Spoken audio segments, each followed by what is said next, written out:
71 সালে কোনোদিন এদের স্বাধীন হয়নি।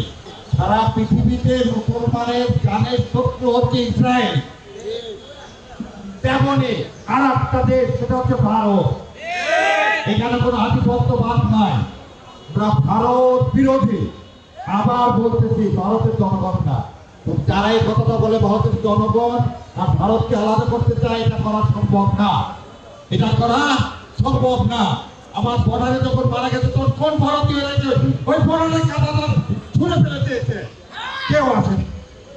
আমাকে রক্ষা করতে হবে আমার জান। দ্বিতীয় কথা, 71 সালে কোনোদিন এদের স্বাধীন হয়নি।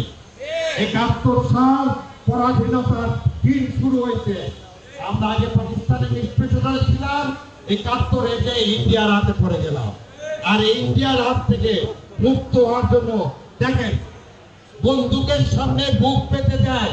আমার এই ভাইরা কি জন্য গেছে? তাদের হাতে কি সেদিন অস্ত্র ছিল? 71 সাল তাকে ওপারে গেছিলেন, ট্রেনিং নিচ্ছে, অস্ত্র নিচ্ছে, তারপর আসছে।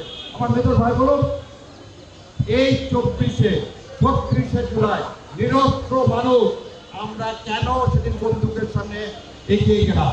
একটা কারণে, আমাদের ইসলাম থেকে আমাদের ইসলাম নিয়ে যেতে চায়, আমাদেরকে খারিজ করতে চায়।